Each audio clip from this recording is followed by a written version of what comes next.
నమస్కారాలు. రాష్ట్రంలో, దేశంలో, ప్రపంచంలో ఉండే హిందువులందరికీ కూడా అభినందనలు. ఈరోజే బ్రహ్మోత్సవ కార్యక్రమాలు ప్రారంభమైనాయి. ఈ బ్రహ్మోత్సవ కార్యక్రమాలు 9 రోజులు జరుగుతుంది. అనేక వాహనాల్లో స్వామివారు ఇక్కడంతా కూడా ఈ వీధుల్లో కూడా తిరిగే పరిస్థితి, ఊరేగింపు జరిపే పరిస్థితి వస్తుంది. ఒక పవిత్రమైన భావంతో ఇక్కడికి వచ్చే భక్తులే కాకుండా ప్రపంచం కూడా వాచ్ చేసే పరిస్థితిలో ఉన్నారు. కలియుగ దేవుడు మనందరికి కూడా ఈ సమాజాన్ని అన్ని విధాలా ఆదుకునే దైవం. నేను ఇప్పుడే కాకుండా నాకు ఒక అదృష్టం, అనేక సార్లు, అందరికంటే ఎక్కువ సార్లు బ్రహ్మోత్సవానికి వచ్చి దేవునికి ప్రభుత్వ తరపున లాంఛనాలు సమర్పించే అవకాశం వచ్చింది. దీనికి నేను గర్వపడుతూ ఈ పవిత్రమైన రోజున మీ అందరికీ విజ్ఞప్తి చేస్తున్నా.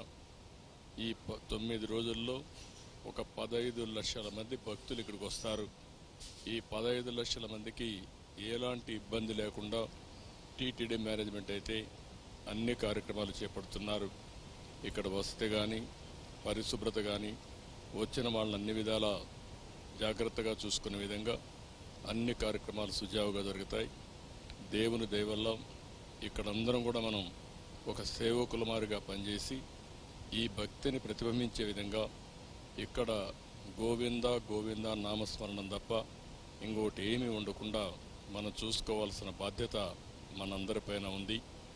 అలాంటి పవిత్రమైన కార్యక్రమంలో ఎవరైతే మనం భాగస్వాములు అవుతామో అది చరిత్రలో మనం మిగిలిపోయే పరిస్థితి వస్తుంది. దేవుడు ఆశీస్సులు మెండుగా ఉంటాయి.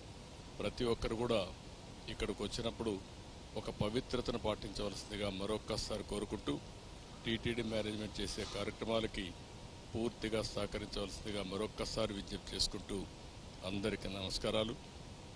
ఓం నమో వెంకటేశాయ. గోవింద గోవింద.